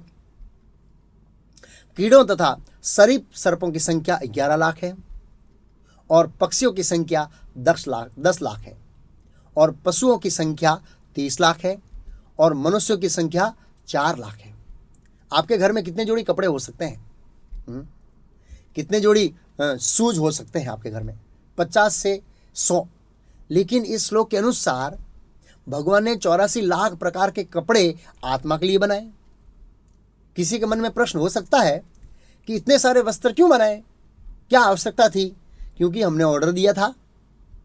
हमको अलग अलग विविधता चाहिए, विविधता। वाटर प्रूफ वाला शरीर चाहिए, लैंड प्रूफ वाला शरीर चाहिए, एयर प्रूफ वाला शरीर चाहिए, फायर प्रूफ वाला शरीर चाहिए। आपको कौन सा शरीर चाहिए? आपको जैसा शरीर चाहिए वैसा ही शरीर मिलेगा। तो आत्मा के 84 लाख शरीरों का विस्तार से वर्णन पद्म पुराण में है। अब हम इन योनियों में, सब योनियों में घूम कर आए, 84 लाख योनियों में। पहले हम जलसर में थे, फिर पौधे और वृक्ष में, फिर जीव जंतु की योनि में, फिर पक्षियों की योनि में, और फिर पशुओं की योनि में। अब हम मनुष्य शरीर में हैं। 80 लाख योनि घूमने के बाद ये मनुष्य शरीर मिलता है।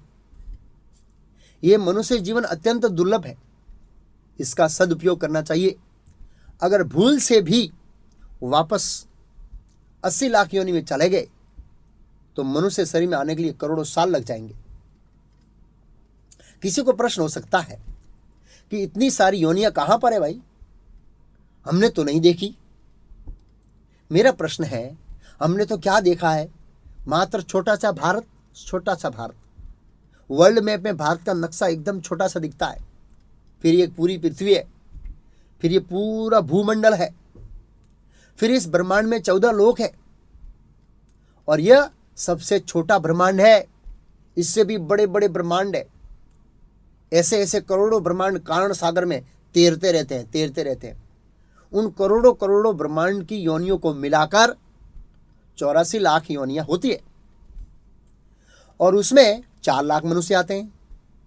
जैसे मनुष्य है, गंधर्व है, किन्नर है, किमपुरुष है, राक्षस है, भूत है, चुड़ैल है, इत्यादि बहुत सारी ये मनुष्य योनियां हैं।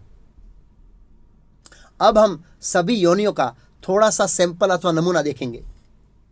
कभी हम मछली थे, कभी हम घोड़े थे, कभी हम बिल्ली थे, कभी हम तोते थे, कभी हम कॉकरोच थे, कभी हम बंदर थे, कभी हाथी थे, कभी गाय थे, कभी मनुष्य थे, कभी सांप थे, कभी हम सिंह थे। जिस जिस शरीर में थे उसी शरीर के अनुसार व्यवहार करते थे। जैसे हम कुत्ते के शरीर में थे तो अपने आप को कुत्ता मानते थे, और जब सांप के शरीर में थे तो अपने आप को सांप समझते थे। हम शेर के शरीर में थे तो अपने आप को शेर समझते थे, और शेर की आवाज़ निकालते थे, ऐसे आवाज़ निकालते थे। सारांश ये है कि 80 लाख योनियां घूमने के बाद आखिर में ये मनुष्य शरीर या मनुष्य जीवन मिला है। इसलिए ये मनुष्य शरीर अत्यंत ही दुर्लभ है। अभी हमें ऐसे कर्म करना चाहिए अथवा ऐसा ज्ञान प्राप्त करना चाहिए कि वापस 84 लाख योनियों में न जाना पड़े। अब हम समझेंगे कि क्या आत्मा परमात्मा बन सकती है। विशेष करके भारत में यह वाक्य बहुत ही प्रचलित है, आत्मा सो परमात्मा। आत्मा परमात्मा बन सकती है अथवा आत्मा और परमात्मा दोनों एक है। लेकिन यह कैसे हो सकता है? भगवद गीता में ऐसा कहा गया है कि परमात्मा सब जीवों के हृदय की बात जानते हैं। लेकिन कोई ऐसा व्यक्ति है जो 2 व्यक्तियों के हृदय की बात जानता हो? 2। किसी में भी हृदय की बात जानने की शक्ति नहीं है। और परमात्मा भविष्य काल को भी जानते हैं। कोई भी व्यक्ति ऐसा दावा नहीं कर सकता कि वो व्यक्ति भविष्य काल को जानता हो। अगर कोई व्यक्ति भविष्य को जानता है तो वो शेयर बाजार में करोड़पति बन सकता है, लेकिन ऐसा नहीं होता है। इसलिए आत्मा कभी भी परमात्मा नहीं बन सकती। उपनिषदों में परमात्मा को आत्मा का मित्र कहा गया है। मित्र अर्थात परमात्मा जीवात्मा का मित्र है। मुंडक उपनिषद, श्वेताश्वर उपनिषद और भगवद गीता में कई जगह पर परमात्मा को सुहृदम सर्वभूतानाम अर्थात परमात्मा को जीवात्मा का मित्र कहा गया है। और परमात्मा हृदय में बैठकर सबको मदद करते हैं। जैसे एक मिठाई का टुकड़ा एक कोने में पड़ा है और जो चींटी है वो दूसरे कोने में बैठी हुई है। चींटी को कैसे पता लगेगा कि वहाँ पर मिठाई पड़ी हुई है? उसको कौन बुद्धि देगा? उसको परमात्मा हृदय में बैठे बैठे बुद्धि देते हैं। भगवत गीता में एक श्लोक है, सर्वस्य साहम हृदय सन्निविष्टो मथा स्मृति ज्ञानम अपोनच। मैं प्रत्येक जीव के हृदय में बैठा हूं और मुझसे ही स्मृति, ज्ञान तथा विस्मृति होती है। कभी कभी हम बाजार में जाते हैं, कुछ आइटम लाना भूल जाते हैं। जब वापस घर आते हैं तो अचानक से याद आता है, अरे ये वस्तु लाना तो मैं भूल गया। किसने याद दिलाया? परमात्मा ने याद दिलाया। तो परमात्मा हमारे हृदय में बैठे हैं, बैठे बैठे हमको याद दिलाते हैं। अब हम भगवत गीता से परमात्मा के कार्य को समझेंगे कि परमात्मा इस शरीर में क्या कार्य करता है। उपदृष्टानुमन्ता च भर्ता भोक्ता महेश्वरः परमात्मेति चाप्युक्तो देहेऽस्मिन् पुरुषः परः। तो भी इस शरीर में एक अन्य दिव्य भोक्ता है जो ईश्वर है, परम स्वामी है और साक्षी तथा अनुमति देने वाले के रूप में विद्यमान है और जो परमात्मा कहलाता है। परमात्मा इस शरीर में जो परमात्मा का कार्य है वो इस श्लोक में कहा है। इस श्लोक में स्पष्ट कहा है उपद्रष्टा, अर्थात वो देखता है। दृष्टा और उपद्रष्टा सर्वोपरि देखने वाला। अनुमंता, परमिशन देता है। हम जो भी कार्य करते हैं परमात्मा उसकी अनुमति देते हैं। भर्ता, परमात्मा हमारा भरण पोषण करते हैं। भोक्ता, इंजॉयर, महेश्वर, महाईश्वर, परमात्मा एति, परमात्मा के नाम से जाने जाते हैं। परमात्मा हमारे हृदय में पहले से ही बैठे हुए हैं। आत्मा के साथ परमात्मा पहले ही बैठे हुए हैं। ऐसा नहीं है कि परमात्मा बाद में बनता है। परमात्मा कभी बनता नहीं है। ये परमात्मा कौन है, किसका विस्तार है, वो हम तीसरे दिन में समझेंगे, इसके नेक्स्ट दिन में। लेकिन आत्मा कभी भी परमात्मा नहीं बन सकती। अब हम अलग अलग शास्त्रों से आत्मा और परमात्मा में जो अंतर है उसको समझेंगे कि आत्मा और परमात्मा में क्या अंतर है। जीवात्मा और परमात्मा में अंतर। जीवात्मा अपने शरीर का मालिक है और भगवान सभी शरीरों के मालिक है। जीवात्मा को विस्मृति में डाला जा सकता है और भगवान को कभी भी विस्मृति में डाला नहीं जा सकता। परमात्मा को प्रत्यक्ष जागृति है। भगवान को प्रत्यक्ष और परोक्ष दोनों प्रकार की जागृति है। जीवात्मा की चेतना सीमित है और भगवान की चेतना असीमित है। जीवात्मा अणु है और भगवान महान अथवा विभु है। जीवात्मा और परमात्मा में अंतर वाले इस विषय को मैं ओवरव्यू कोर्स में पूरे एक सेशन में विस्तार से समझाऊंगा नेक्स्ट कोर्स में, इसलिए यहां पर मैंने संक्षिप्त में कहा। फिर है गुण में समान लेकिन मात्रा में नहीं, अर्थात हम कैसे अणु हैं और भगवान कैसे विभु है। गुण का अर्थ है शक्ति में, ज्ञान में हमारी सीमाएं रहती है। विभु का अर्थ है जिसकी कोई सीमा नहीं है। जीव में भी सर्जन करने की शक्ति है, भगवान में भी सर्जन करने की शक्ति है, लेकिन मात्रा अलग अलग है, क्षमता अलग अलग है। एक साइड में इधर सैटेलाइट है, दूसरे साइड में ब्रह्मांड, दोनों हवा में तैर रहे हैं। हम लोग 4 लाख या 5 लाख किलो वाली सैटेलाइट हवा में तैराते हैं, लेकिन भगवान अनंत कोटि ब्रह्मांड हवा में तैरा रहे हैं। यह जो पृथ्वी है ये भी हवा में तैर रही है, इसका कोई आधार नहीं है। तो कहाँ पृथ्वी का वजन करोड़ों टन और कहाँ सैटेलाइट का वजन। दूसरा उदाहरण है बिल्डिंग का। हम लोग 250 मंजिल वाली बिल्डिंग बनाते हैं, लेकिन भगवान क्या करते हैं, करोड़ों करोड़ों मंजिल वाले ब्रह्मांड बनाते, करोड़ों करोड़ों मंजिल। तो शक्ति के दृष्टिकोण से भेद है, लेकिन गुण की दृष्टिकोण से भेद नहीं है। हम एक हैं, हम अणु हैं और भगवान विभु है। गुण में समान है लेकिन मात्रा में समान नहीं है। जैसे समुद्र में से एक लोटा पानी ले लो, उस लोटे में नमक वाला खारा पानी है और समुद्र में भी खारा पानी है। गुण में समान, लेकिन समुद्र की शक्ति अगाध है और लोटे की शक्ति बहुत कम है। ऐसे ही हम गुण में भगवान के समान हैं, लेकिन मात्रा में समान नहीं है। इसके बारे में एडवांस कोर्स में हम विस्तार से समझेंगे। अब हम समझेंगे कि इस पृथ्वी लोक में हम कहां से आए हैं। कहां से आए, ये प्रश्न होता है। सामान्य रूप से इस पृथ्वी पर मनुष्य 3 जगह से आता है। जैसे 3 जगह जाता है, ऐसे ही 3 जगह से आता है। पहला है पशु योनि से। 80 लाख योनि में घूमते घूमते घूमते घूमते पशु योनि में आता है और उसके बाद अंत में मनुष्य शरीर में आता है। तो कुछ मनुष्य पशु योनि से इस पृथ्वी पर आते हैं। दूसरे प्रकार के मनुष्य नरक में से आता है। जैसे जेल में सजा भुगतने के बाद व्यक्ति वापस समाज में आता है, वैसे ही नरक में सजा काटने के बाद मनुष्य वापस इस पृथ्वी पर आता है। तीसरे प्रकार के मनुष्य स्वर्ग लोक से आते हैं। भगवद गीता में भगवान कृष्ण ने कहा है, क्षीणे पुण्य मृत्यु लोके विसंति। पुण्य कर्म खत्म होते ही वापस पृथ्वी पर आते हैं। तो 3 जगह से मनुष्य इस पृथ्वी पर आते हैं। लेकिन मूल रूप से हम इस ब्रह्मांड में कहाँ आए? इसी ब्रह्मांड नहीं था, उससे पहले कहाँ थे हम? तो मूल रूप से हम इस भौतिक जगत में भगवान के धाम आध्यात्मिक जगत वैकुंठ से आते हैं।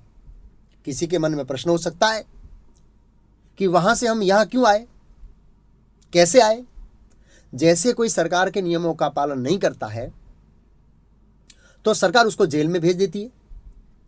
ऐसे ही जो जीवात्मा भगवान के धाम में आध्यात्मिक जगत वैकुंठ में भगवान की आज्ञा का पालन नहीं करता है, उसको भौतिक जगत रूपी जेल में भेज दिया जाता है। जेल में इस भौतिक जगत में हम कब आए? कोई पूछ सकता है इसकी डेट क्या है? तो इसकी जानकारी शास्त्र में नहीं है, शास्त्र में नहीं है। बहुत लोग प्रश्न पूछते हैं कि मुक्ति के बाद यानी आत्मा का क्या होता है? मुक्ति के बाद आत्मा कहाँ जाती है? क्या उसका अस्तित्व रहता है या नहीं? समाज के मुक्ति के बारे में कई सारी भ्रांत धारणाएं हैं, जैसे ब्रह्म में लीन होना, ब्रह्म ज्योति में लीन होना, भगवान में एक लीन होना, शून्य बन जाना, निराकार बन जाना इत्यादि। अंततः इन शब्दों से लोग साबित करना चाहते हैं कि मुक्ति के बाद आत्मा का अस्तित्व मिट जाता है, लेकिन यह सिद्धांत गलत है। हमने पीछे भगवद गीता से आत्मा के कुछ लक्षण समझे थे। उसमें एक लक्षण था, आत्मा सनातन है। सनातन का अर्थ है जिसका अस्तित्व कभी भी मिटता नहीं है, जिसका अंत कभी भी नहीं होता है, बिगिनिंगलेस एंडलेस। तो ये गलत धारणा है कि मुक्ति के बाद आत्मा का अस्तित्व मिट जाएगा। शास्त्रों में 4 प्रकार की मुक्ति का वर्णन है, उसको हम ओवरव्यू कोर्स में विस्तार से समझेंगे। लेकिन श्रीमद् भागवत में वास्तविक मुक्ति का वर्णन हुआ है। मुक्ति हित्वा अन्यथा रूपम स्वरूपेण व्यवस्थिति ही। अपने स्वरूप में स्थित होने को वास्तविक मुक्ति कहते हैं। ये श्रीमद् भागवतम का प्रमाण है। इसको समझने के लिए मैं एक उदाहरण देता हूँ। जैसे किसी कंपनी का कोई मैनेजर है, उसने कुछ सामाजिक गुनाह किया, फलस्वरूप जेल में चला गया और जेल में सजा पूरी करने के बाद वापस आकर वो व्यक्ति अपनी मैनेजर की पोस्ट पर स्थित हो जाता है। ऐसे ही भगवान के धाम में हमारी एक पोजीशन है, हमारा एक स्थान है। भगवान के धाम में वापस जाकर भगवान की सेवा के कार्य में लगना, वही वास्तविक मुक्ति है। यह श्रीमद् भागवतम का श्लोक है और यही कहना चाहता है कि आत्मा का कभी नाश नहीं होता है। आत्मा ऐसे स्वरूप में आध्यात्मिक जगत में रहती है। अब हम समझेंगे कि जीव का धर्म क्या है। जीव का धर्म समझने से पहले हम धर्म शब्द की परिभाषा समझेंगे। धर्म शब्द का अर्थ क्या होता है? कई बार लोग कहते हैं मैंने तो ये धर्म बदल दिया, पहले मैं इस धर्म में था, अभी मैं इस धर्म में आ गया। नहीं, जीव कभी भी अपना वास्तविक धर्म नहीं बदल सकता। तो धर्म की परिभाषा क्या है? धर्म की परिभाषा, धर्म वह है जिसका आप त्याग नहीं कर सकते। जिस प्रकार अग्नि को प्रकाश से और गर्मी से अलग नहीं किया जा सकता, अलग नहीं कर सकते। पानी और प्रवाह को अलग नहीं किया जा सकता। उसी प्रकार जीव के धर्म को जीव से अलग नहीं किया जा सकता। इस स्लाइड में धर्म की परिभाषा का वर्णन हुआ है। इसमें 2 उदाहरण दिए गए हैं। पहला है अग्नि का। अग्नि के 2 गुण धर्म हैं, गर्मी देना और प्रकाश देना। हम अग्नि को उनके गुण धर्म से अलग नहीं कर सकते। दूसरा उदाहरण है पानी का। पानी का गुण धर्म है प्रवाहित होना, प्रवाहित। आप पानी को स्थिर नहीं कर सकते, वो प्रवाहित हो जाएगा। जैसे शुगर का गुण धर्म है मिठास, मिर्ची का गुण धर्म है तिखास। हम मिर्ची से उसके तीखेपन को अलग नहीं कर सकते हैं। ऐसे ही जीव का भी गुण धर्म है। हम जीव के गुण धर्म को जीव से अलग नहीं कर सकते हैं। कोई भी व्यक्ति, इसमें जीव के गुण धर्म का वर्णन है, कोई भी व्यक्ति सेवा किए बिना नहीं रह सकता है। इस फोटो को गौर से देखिए। इस स्लाइड में इंदिरा गांधी जनता की सेवा कर रही है, दूसरी साइड में जॉन कैनेडी सेवा कर रहा है जनता की, दुकानदार ग्राहक की सेवा कर रहा है, एक ऊपर मालिक है वो कुत्ते की सेवा कर रहा है। दुर्भाग्य है, लेकिन ये कड़वा सत्य है कि भगवान है, देवता है, उनकी सेवा छोड़कर लोग कुत्ते बिल्लियों की सेवा करते हैं और कुत्ते बिल्लियों के साथ रहते हैं। और फिर घर के आगे बोर्ड के ऊपर लिखते हैं, क्या लिखते हैं? कुत्तों से सावधान। कुत्ते से नहीं, बहुवचन, कुत्तों से। क्यों? क्योंकि इस घर में सब कुत्ते ही रहते हैं। अब कुत्तों के साथ रहेगा तो उसको आप क्या कहेंगे? तो कहने का अर्थ यह है कि हर जीव किसी न किसी की सेवा करता है। पत्नी पति की सेवा करती है और पति पत्नी की सेवा करता है।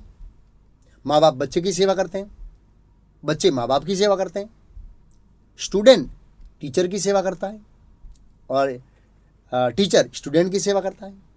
सब लोग एक दूसरे की सेवा करते हैं, सब लोग एक दूसरे की। कोई भी व्यक्ति सेवा किए बिना नहीं रह सकता। ऐसा कोई व्यक्ति है आपने देखा जो जन्म लेते ही सीधा सो गया, मैं किसी की भी सेवा नहीं करूंगा? ऐसा कोई नहीं है, क्योंकि सेवा करना ये जीव का गुणधर्म है। ये जीव का एक गुणधर्म है, सेवा करना। अब हम जीव का दूसरा गुणधर्म समझते हैं।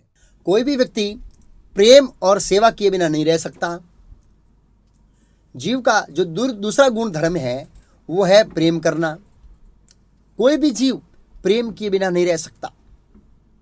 जब बच्चा जन्म लेता है तो माँ से 100% प्रेम करता है। थोड़ा बड़ा होता है, स्कूल जाता है तो स्कूल से मित्रों से प्रेम करता है। माँ से 25% प्रेम कम हो जाता है। जब कॉलेज जाता है तो किसी लड़की से प्रेम हो जाता है, तो फिर माँ के पास से 75% जो प्रेम था वो भी शून्य हो जाता है। और फिर जब हम वृद्ध हो जाते हैं तो हमारा जो प्रेम है वो लड़के के लड़कों से अर्थात पोते और पोतियों से हो जाता है। एक बार मैं एक दाता के पास गया था, हमारे एक दाता है अहमदाबाद में, तो उनके टेबल पर एक फ़ोटो था। उन्होंने कहा, महाराज ये हमारी पोती है। जब हम घर जाते हैं तो आधा घंटा अपनी पोती के साथ खेलते हैं, बड़ा आनंद आता है। तो कहने का अर्थ है कि हर जीव के अंदर प्रेम करने का स्वाभाविक गुण है, स्वाभाविक गुण, उसको हम नकार नहीं सकते। अगर बचपन में माँ बाप का प्रेम नहीं मिलता है और फिर मित्रों का प्रेम नहीं मिलता है, युवानी में पत्नी का प्रेम नहीं मिलता है और बुढ़ापे में पोते और पोतियों का प्रेम नहीं मिलता है, तो व्यक्ति पागल जैसा हो जाता है, पागल सा। लेकिन आपने एक चीज़ गौर किया, एक चीज़ आप देख रहे हैं, इस भौतिक जगत में यह प्रेम ट्रांसफ़र होता है। ट्रांसफ़र पहले माँ के पास था, फिर मित्रों से हुआ, फिर प्रेमिका या पत्नी से हुआ, फिर अपने पोते और पोतियों से हुआ। ऐसे हमेशा ट्रांसफ़र होता रहता है। लेकिन हमको प्रेम कैसा चाहिए? हमको शाश्वत और स्थिर प्रेम चाहिए। कई बार लोग गाना गाते हैं, जन्म जन्म के साथी रहेंगे यारो हम, ऐसे गाना गाते हैं।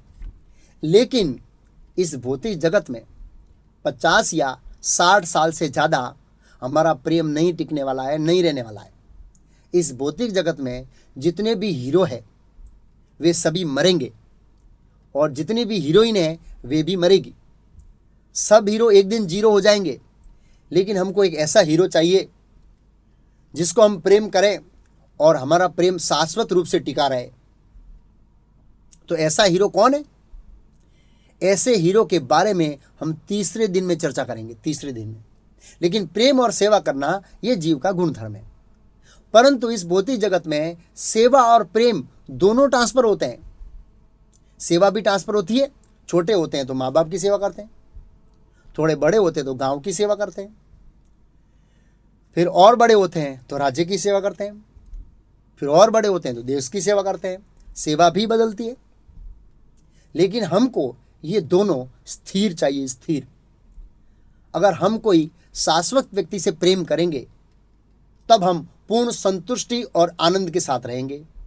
किसी को प्रश्न हो सकता है कि क्या कोई ऐसा व्यक्ति है जिससे हम प्रेम कर सकें और हमारा प्रेम शाश्वत रूप से रहे? हाँ, है ना। इसके बाद हम तीसरे दिन में इसके बारे में चर्चा करेंगे। अब हम समझेंगे कि सबसे पुराना धर्म कौन सा है। सनातन धर्म सबसे पुराना धर्म। धर्म का मतलब याद रखना, जो ऐसे व्यक्ति से प्रेम और सेवा करना सिखाए जो शाश्वत है, उसका नाम है धर्म। सनातन धर्म सृष्टि के सर्जन से प्रारंभ, यहां पर कहा गया है सनातन धर्म सृष्टि के सर्जन से प्रारंभ में अस्तित्व में है। यह सृष्टि आरंभ कब हुई? ब्रह्मा जी के 51 साल पहले। श्रीमद् भागवतम के दूसरे स्कंद के अनुसार ब्रह्मा जी का अभी 51वां वर्ष चल रहा है। हमारे और ब्रह्मा जी के समय की तुलना भगवत गीता के 8वें अध्याय में की गई है। उसमें लिखा है कि 4 युगों को इकट्ठा करने से एक चतुर्युग होता है। 4 युगों को इकट्ठा करने से एक चतुर्युग होता है। ऐसे ऐसे 1000 चतुर्युग होते हैं, तब ब्रह्मा जी का एक दिन होता है। और ऐसे ही युगों की एक रात्रि होती है। ऐसे 7 दिन और 7 रात्रि मिलाकर ब्रह्मा जी का एक सप्ताह होता है। ऐसे 4 सप्ताहों का एक महीना होता है। और ऐसे ऐसे 12 महीनों का एक साल होता है। और ऐसे ऐसे ब्रह्मा जी के 51 साल पार कर दिए ब्रह्मा जी ने। इतना पुराना ये हमारा सनातन धर्म है।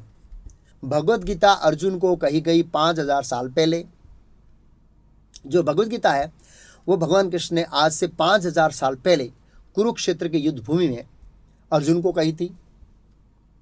और भगवत गीता के 4थे अध्याय के प्रथम श्लोक में प्रमाण है कि यही भगवत गीता भगवान कृष्ण ने सूर्यदेव विवस्वान को 12 करोड़ साल पहले कही थी। 12 करोड़ साल पहले।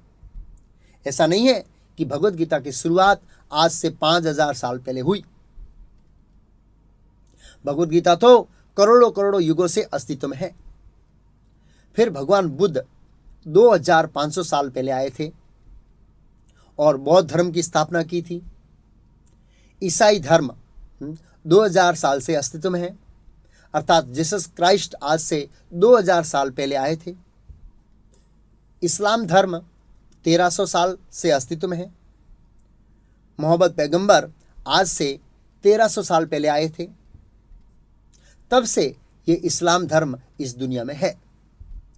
सारांश ये है कि सबसे पुराना सनातन धर्म है जो भगवान से प्रेम और सेवा कराना सिखाता है। अब हम समझेंगे आधुनिक युग पिंजरे की सफाई, अर्थात हम क्यों दुखी हैं, इसका मूल कारण क्या है वो अब हम समझेंगे। एक समय में एक वृद्ध स्त्री थी, अकेली रहती थी।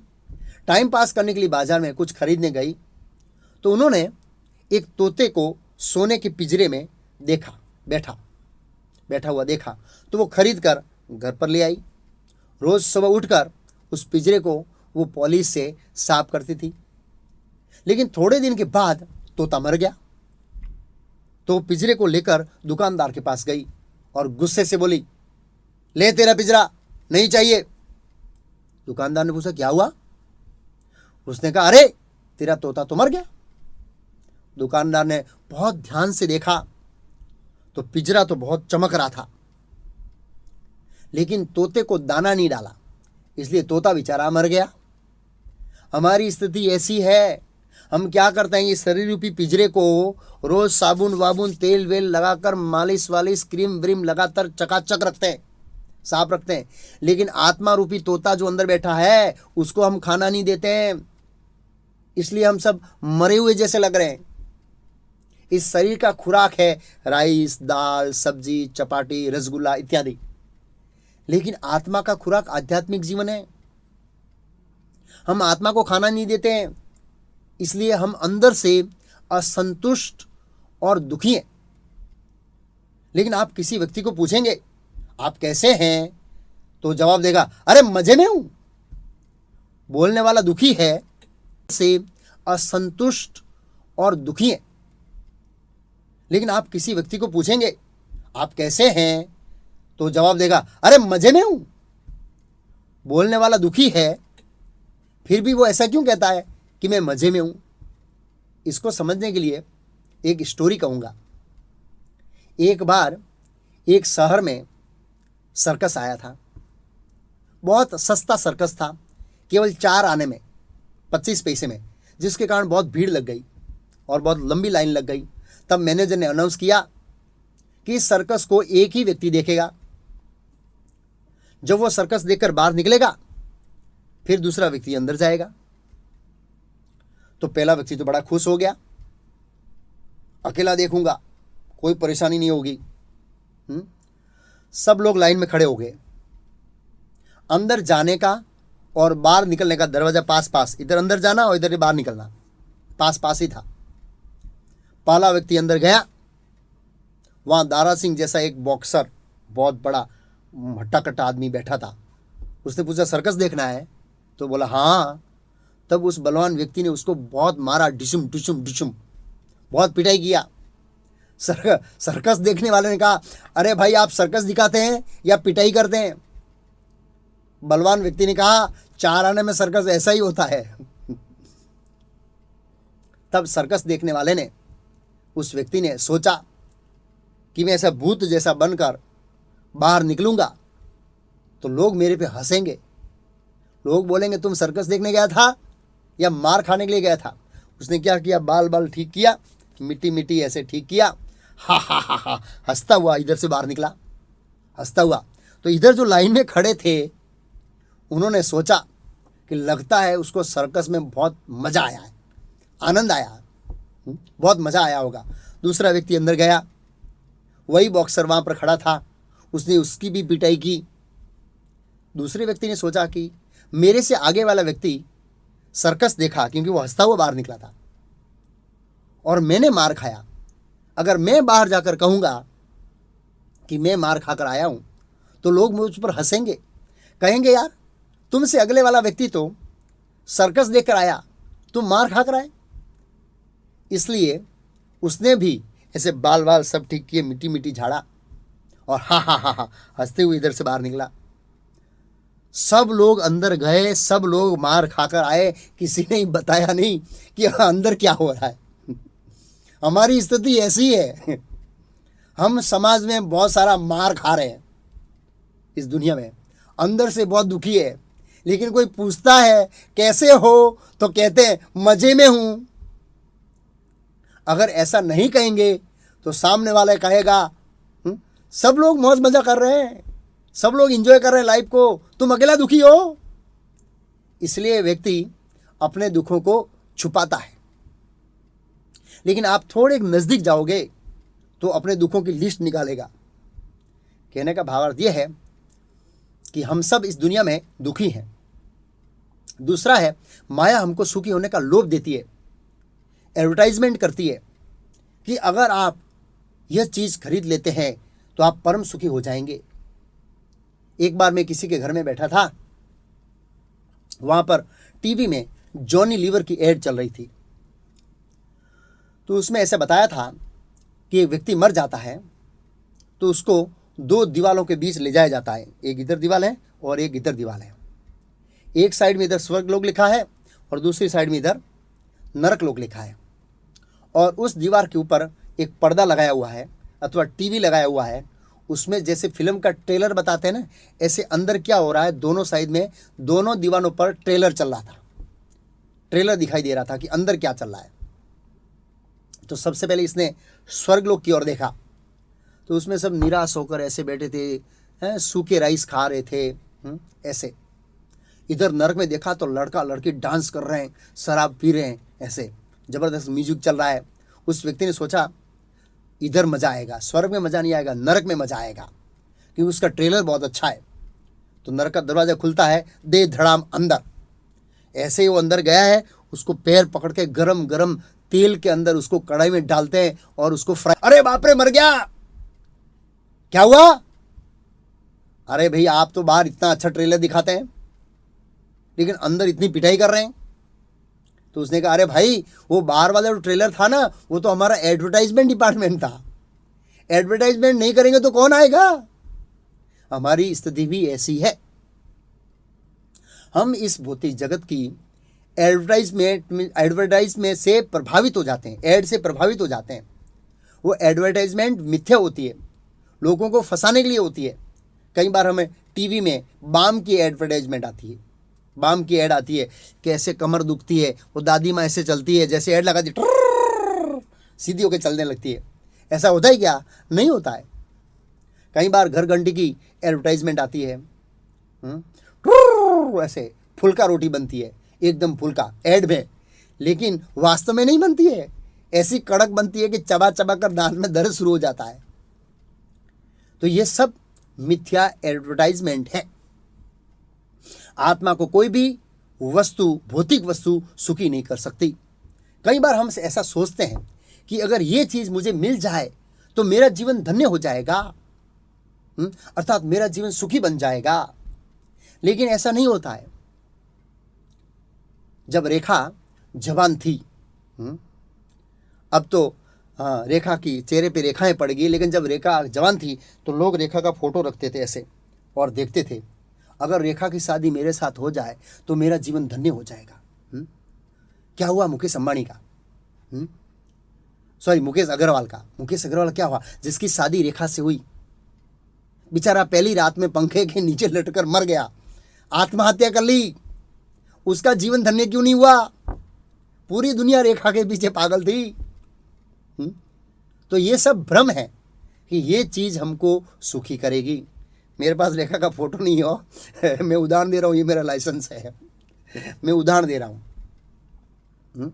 तो कहने का मतलब है भौतिक चीज हमको सुखी नहीं कर सकती। तो जिस प्रकार मछली पानी के बिना सुखी नहीं रह सकती, उसी प्रकार जीव भगवान के बिना सुखी नहीं हो सकता। यहां पर मछली का उदाहरण दिया गया है। हम एक काम करते हैं, मछली को पानी से बाहर निकाल लेते हैं और फिर उसके सामने बहुत बड़ा टीवी रख देते हैं, बहुत बड़ा टीवी, लेटेस्ट शराब की बोतल दे देते हैं, सिगरेट लेटेस्ट, क्रिकेट की मैगजीन दे देते हैं। जो भी चीज भौतिक जगत में आनंद प्राप्त करने के लिए उपलब्ध है, वो सब चीज हम मछली को दे देते हैं, लेकिन मछली को पानी से बाहर निकाल देते हैं। तो मछली क्या करेगी? तड़पेगी, तड़पेगी। ऐसी ही परिस्थिति हमारी है। इस आत्मा को भौतिक जगत में आनंद प्राप्त करने के लिए जो भी चीज उपलब्ध है वो सब दे देते हैं, फिर भी आत्मा दुखी रहेगी, तड़पेगी आत्मा। जैसे मछली पानी के बिना सुखी नहीं हो सकती, उसी प्रकार जीव भगवान के बिना सुखी नहीं हो सकता। जैसे मछली का जो स्वभाव है, नेचुरल स्वभाव, वो पानी में रहना है, ऐसे ही हमारा नेचुरल स्वभाव भगवान के साथ रहना है। हम मछली के समान हैं और भगवान पानी के समान है। जब तक हम भगवान के संपर्क में नहीं आते हैं, तब तक हम दुखी रहेंगे। यह बात आप आज समझो या कल समझो या 1000 साल के बाद समझो, लेकिन समझना तो जरूर पड़ेगा। अब एक प्रश्न होता है कि कौन भगवान, भगवान कौन है और हमारा किस भगवान के साथ संबंध है? क्योंकि भौतिक जगत में तो हजारों देवी देवता है और भगवान है, उनमें से कौन से भगवान के साथ हमारा परमानेंट संबंध है और किस शास्त्र में लिखा हुआ है? तो भगवान के विषय को हम तीसरे दिन में समझेंगे, नेक्स्ट डे।